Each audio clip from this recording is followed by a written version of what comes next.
বনি ইসরায়েলের এক গ্রামে থাকতেন এক বুজুর্গ। বয়সে তিনি ছিলেন অনেক প্রবীণ, মুখে ছিল গভীর চিন্তার রেখা, চোখে লুকিয়ে থাকত নীরব কষ্ট। তিনি আল্লাহকে খুব ভয় করতেন। রাতের নামাজ ছিল তার সঙ্গী। মানুষ তাকে সম্মান করত, কিন্তু তার মনে ছিল এক প্রশ্ন, ভাগ্য কি বদলানো যায়? এই প্রশ্নই তার জীবনের গল্প শুরু করল। একদিন বুজুর্গ মনে বড় অস্থির হলেন। তিনি নিজের ভবিষ্যৎ জানতে চাইলেন তার শেষ পরিণতি। দীর্ঘ দোয়া করে আল্লাহকে ডাকলেন। চোখ ভিজে গেল কান্নায়। অন্তর থেকে আহ্বান করলেন। তার কণ্ঠ কেঁপে উঠল। তিনি বললেন, হে রব, আমাকে সত্য দেখাও, আমি প্রস্তুত। আল্লাহ তার দোয়া কবুল করলেন। এক ফেরেশতা তার কাছে এলেন। ফেরেশতা ছিলেন শান্ত মুখের, কণ্ঠ ছিল গভীর ও দৃঢ়। তিনি বললেন, তোমার ভাগ্য লেখা আছে, তুমি তা জানতে চাও? বুজুর্গ মাথা নাড়লেন। বুকের ভিতর কাঁপন উঠল। তিনি বললেন, হ্যাঁ, আমি জানতে চাই। ফেরেশতা বললেন, সত্য কথা, তোমার শেষ পরিণতি ভালো নয়, তোমার জন্য জাহান্নাম লেখা আছে।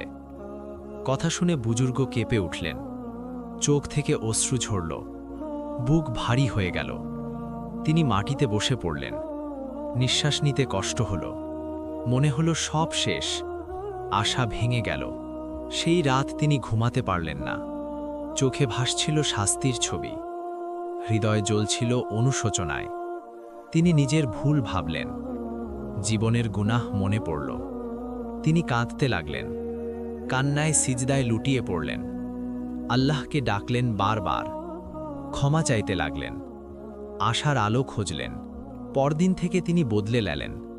দুনিয়ার মোহ ছেড়ে দিলেন, বেশি বেশি ইবাদত শুরু করলেন, গরিবকে সাহায্য করলেন, মানুষের হক আদায় করলেন, অহংকার ছুঁড়ে ফেললেন, নফসের সাথে যুদ্ধ করলেন, চোখে পানি নিয়ে দোয়া করলেন, প্রতিটি দিন আল্লাহর জন্য দিলেন।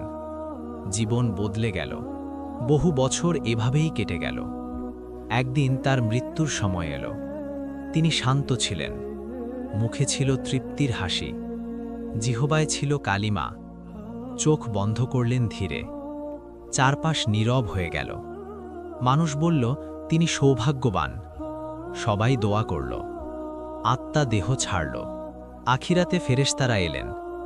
বুজুর্গ ভয়ে কাঁপলেন। মনে পড়ল আগের কথা। তিনি ভাবলেন, শাস্তি আসছে, কিন্তু দৃশ্য ছিল